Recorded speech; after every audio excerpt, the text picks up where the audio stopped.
Hello, जय हिंद दोस्तों। स्वागत है आप सभी का यूनिक स्टडी अड्डा पर। तो उत्तर प्रदेश पुलिस की यदि आप लोग तैयारी कर रहे हैं और Uttar Pradesh police assistant operator, head operator या रेडियो वर्कशॉप, इनमें से यदि आप किसी की तैयारी कर रहे हैं तो उसके लिए फिजिक्स पढ़ना बहुत ही ज़रूरी है, क्योंकि जो जीके जीएस का इसमें पॉइंट है उसमें 40 क्वेश्चन पूछेगा, तो उसमें 20 क्वेश्चन आपका फिजिक्स का होगा और 20 जीके जीएस का होगा।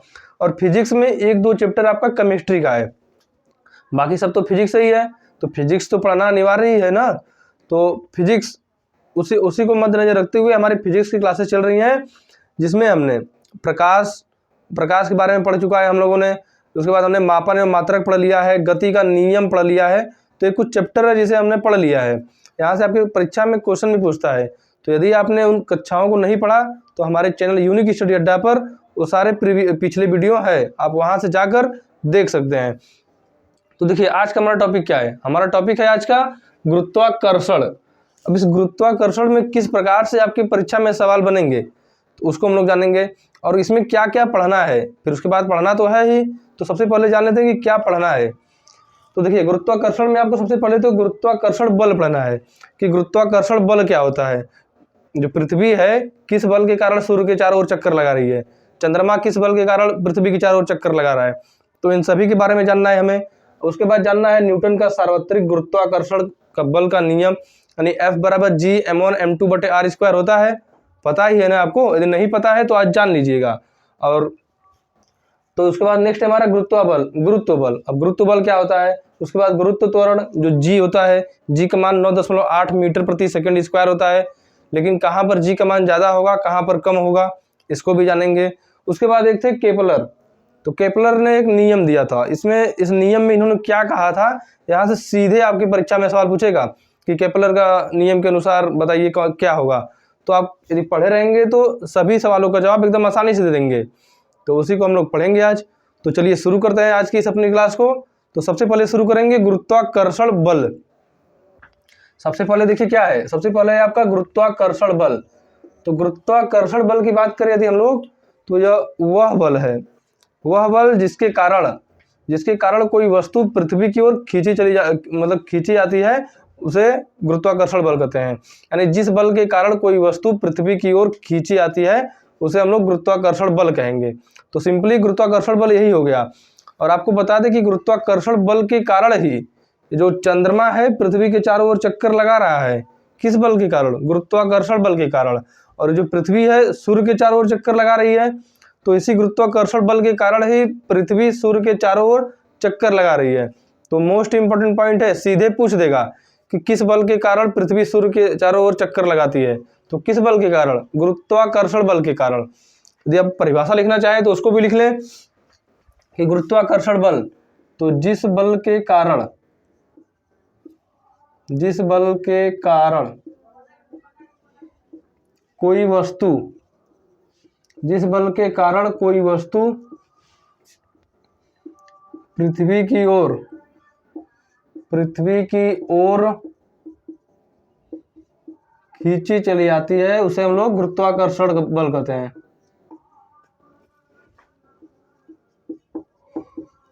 आती है उसे हम लोग क्या कहेंगे, तो गुरुत्वाकर्षण बल कहेंगे। तो जिस बल के कारण आएगी पृथ्वी की ओर उसे गुरुत्वाकर्षण बल कहेंगे। तो ये हो गया आपका सिंपल गुरुत्वाकर्षण बल। गुरुत्वाकर्षण बल में आपको केवल यही जानना है कि गुरुत्वाकर्षण बल क्या होता है। इसके बाद है न्यूटन के गुरुत्वाकर्षण का सार्वत्रिक नियम, यानी न्यूटन का सार्वत्रिक गुरुत्वाकर्षण का नियम। तो इस नियम में इन्होंने क्या कहा है, यह आपके लिए इंपॉर्टेंट है। तो दूसरा पॉइंट जान लेते हैं क्या कहा है इन्होंने। तो देखिए इस नियम में न्यूटन थे, इन्होंने कहा था कि इस ब्रह्मांड में प्रत्येक पिंड किसी दूसरे पिंड पर, पिंड यानी कोई चीज है, कोई वस्तु है या कोई कुछ भी है, इस ब्रह्मांड में जो कुछ भी है, तो प्रत्येक पिंड किसी दूसरे पिंड पर एक बल लगा रहा है। तो अब बल कौन सा है, तो गुरुत्वाकर्षण बल है। तो कितना बल लगा रहा है कैसे प्राप्त करेंगे, तो इसी नियम के द्वारा प्राप्त करेंगे कि वह कितना बल लगा रहा है। तो कैसे ज्ञात करेंगे, तो जो पिंड है, जैसे मान लीजिए एक पिंड एक हो गया और एक दूसरा पिंड हो गया, तो यमोन पिंड, इस पिंड का भार यमोन है, इस पिंड का भार यम2 है, और इन दोनों के बीच की दूरी है r, इन दोनों के बीच की दूरी है r। तो न्यूटन ने क्या बताया कि इन दोनों पिंडों का जो द्रव्यमान है उसके गुणनफल के समानुपाती, यानी समानुपाती मतलब ये जो बल F है, गुरुत्वाकर्षण बल, यह समानुपाती है किसके, इस दोनों पिंड के द्रव्यमान के गुणनफल के समानुपाती है। और ये जो इनके बीच की दूरी है r, इस r के व्युत्क्रमानुपाती है। व्युत्क्रमानुपाती मतलब 1/r²। तो न्यूटन के सार्वत्रिक गुरुत्वाकर्षण का नियम यही कहता है कि ब्रह्मांड में जो कोई भी पिंड है तो दूसरे पिंड पर बल लगाएगा। कितना बल लगाएगा, कैसे प्राप्त करेंगे, तो इन दोनों पिंडों के द्रव्यमानों के गुणनफल के समानुपाती तथा उनके बीच की दूरी जो r है उसके वर्ग के व्युत्क्रमानुपाती होता है। तो यह प्रोपोर्शनल हो जाएगा m1 m2 और यह प्रोपोर्शनल 1/r²। इन दोनों को जब एक में मिला देंगे तो क्या होगा आपका F प्रोपोर्शनल m1 गुणे m2 अब बटे में r²। अब इस प्रोपोर्शनल को हटाने के लिए इसमें एक नियतांक g मान लेते हैं। उसे g को क्या कहते हैं, सार्वत्रिक गुरुत्वाकर्षण। F बराबर हो जाएगा g m1 m2 बटे r²। तो ये बल हो जाएगा और g हो जाएगा सार्वत्रिक गुरुत्वाकर्षण। तो न्यूटन का नियम से हमें क्या प्राप्त हुआ कि बल प्राप्त हुआ। दो पिंडों के बीच कितना बल लगेगा वह हमें न्यूटन के सार्वत्रिक गुरुत्वाकर्षण के नियम से प्राप्त हुआ। तो उम्मीद है आप सभी को यह बहुत अच्छे से क्लियर हो गया होगा। यदि क्लियर हो गया है तो वीडियो को लाइक और शेयर जरूर करें। इसके बाद नेक्स्ट देखिए हमारा है गुरुत्व बल। अब गुरुत्व बल जानेंगे कि क्या होता है। इतना यदि आप लिखना चाहे तो लिख भी सकते हैं, स्क्रीनशॉट ले ले, बाद में लिख लीजिएगा। इसके बाद है हमारा गुरुत्व बल।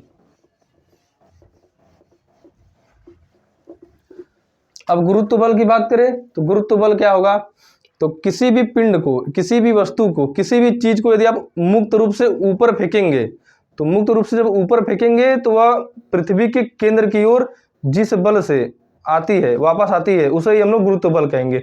वही गुरुत्वाकर्षण बल के जैसा ही है।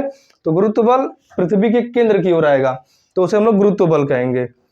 तो जिस बल, यदि किसी पिंड को मुक्त रूप से ऊपर फेंकेंगे तो जिस बल से वह पृथ्वी के केंद्र की ओर आती है उसे ही गुरुत्व बल कहेंगे। तो लिख लेते हैं हम लोग। नेक्स्ट हमारा है गुरुत्व बल, यानी कि मुक्त रूप से फेंकी गई कोई वस्तु, मुक्त रूप से फेंकी गई कोई वस्तु या पिंड, कोई वस्तु पृथ्वी के केंद्र की ओर, पृथ्वी के केंद्र की ओर जिस बल से आती है, केंद्र की ओर जिस बल से आती है,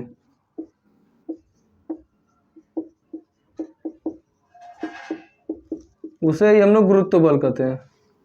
उसे ही हम लोग क्या कहेंगे, गुरुत्व बल कहेंगे। उसे ही गुरुत्व बल कहेंगे। अब यह गुरुत्व बल हो गया कि पृथ्वी की जब गुरुत्व केंद्र, मतलब कि किसी पिंड को मुक्त रूप से फेंकेंगे तो जिस बल से पृथ्वी के केंद्र की ओर आएगी उसे गुरुत्व बल कहेंगे। तो आपका एक गुरुत्व बल हो गया। अब देखिए इसके बाद इसी में है आपका गुरुत्व त्वरण। गुरुत्व त्वरण यानी कि जी, जिसे हम लोग जी से प्रदर्शित करेंगे। उस जी का मान 9.8 मीटर प्रति सेकंड स्क्वायर होता है। तो देखिए उसके बाद हम लोग उसे देख लेते हैं क्या होगा हमारा नेक्स्ट, गुरुत्व त्वरण। अब देखिए ये आपका गुरुत्व बल हो गया। तो गुरुत्व बल आप लोग जान गए। अब इसके बाद है आपका गुरुत्व त्वरण। गुरुत्व त्वरण क्या होगा, अब देखिए मुक्त रूप से कोई फेंकी गई कोई वस्तु नीचे आ रही है तो जिस बल के कारण नीचे आ रही है उसे कहेंगे हम लोग गुरुत्व बल, यानी पृथ्वी के केंद्र की ओर जिस बल से आ रही है गुरुत्व बल कहेंगे।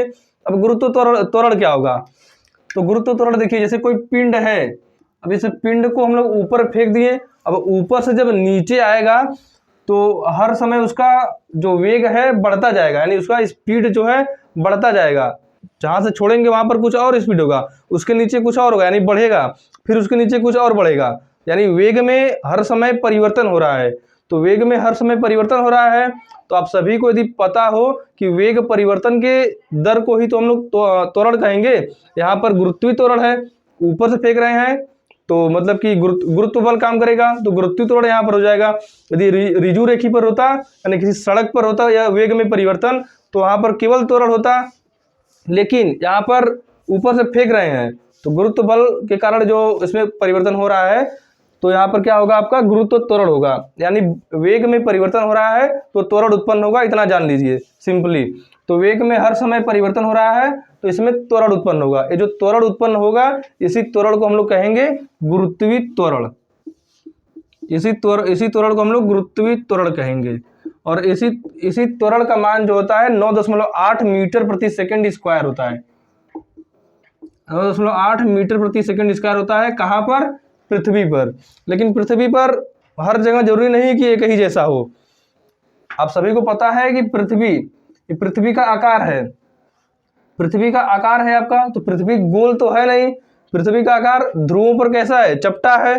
तो ध्रुवों पर चपटा है। देखिए पृथ्वी हो गया,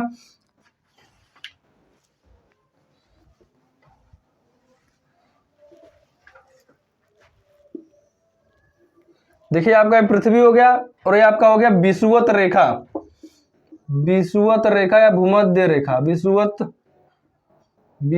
रेखा या भूमध्य रेखा। और देखिए यहाँ पर हो गया नॉर्थ पोल यानी उत्तरी ध्रुव, और नीचे हो गया साउथ पोल यानी दक्षिणी ध्रुव। तो इस यहाँ पर चपटा है, मतलब ध्रुवों पर चपटा है। तो जब हम लोग बात करें इस गुरुत्वीय त्वरण का, तो गुरुत्वीय त्वरण का मान, यदि यहाँ पर कोई व्यक्ति है, यहाँ से यदि हम लोग ऊपर की ओर जाएंगे, तो ऊपर की ओर जाएंगे तो इस जी का मान बढ़ेगा। यदि नीचे की ओर आएंगे तो जी का मान घटेगा। यानी ध्रुवों की ओर जाने पर इस जी के मान में बढ़ोतरी होगी, और यही नीचे की ओर आएंगे तो इस जी के मान में घटोतरी होगी। यानी हम लोग कह सकते हैं कि गुरुत्वीय त्वरण का जो स्टैंडर्ड मान है, यानी मानक मान है, इसका 9.8 मीटर प्रति सेकंड स्क्वायर होता है। लेकिन जरूरी नहीं है कि हर जगह एक ही हो। ध्रुवों की ओर जाएंगे तो बढ़ेगा, और ध्रुवों से यदि भूमध्य रेखा की ओर आएंगे तो इसका मान घटेगा।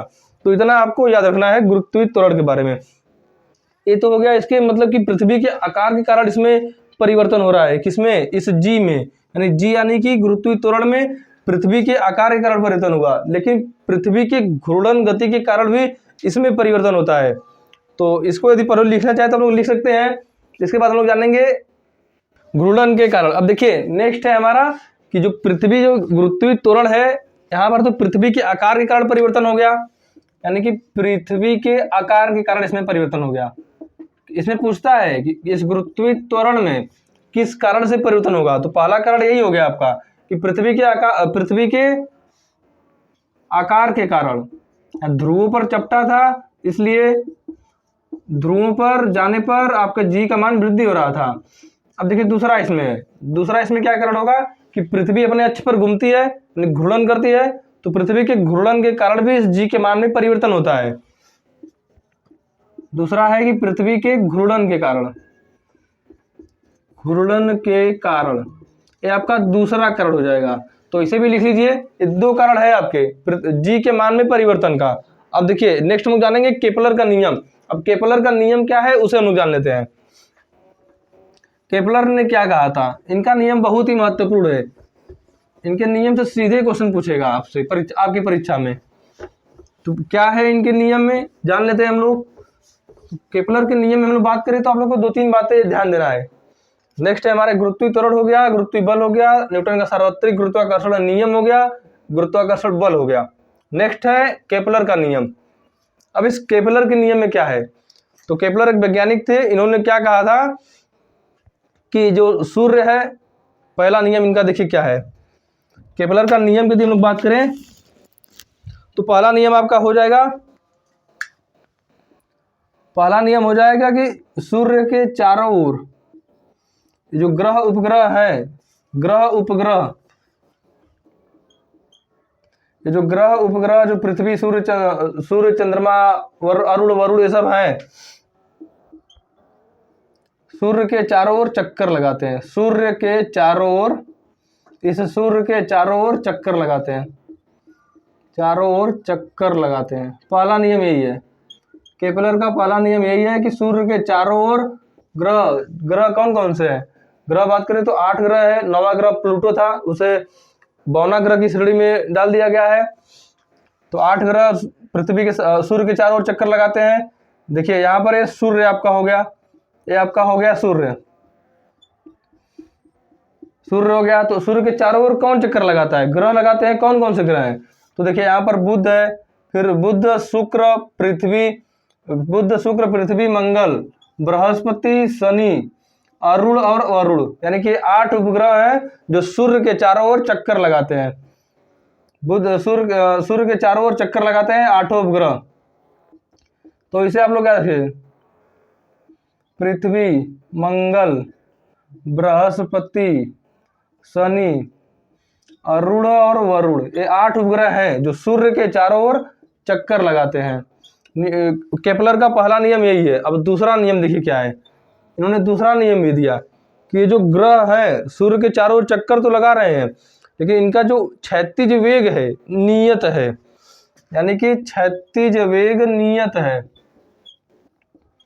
क्षैतिज वेग नियत यानी निश्चित है, नियत है। कहने का मतलब यह हुआ कि जो बुध है, कहने का तात्पर्य यही हुआ कि जो सबसे नजदीक वाला ग्रह होगा, जो सबसे नजदीक वाला सूर्य के ग्रह होगा, उसका स्पीड जो है कम होगा, और जो दूर वाला होगा उसका स्पीड ज्यादा होगा।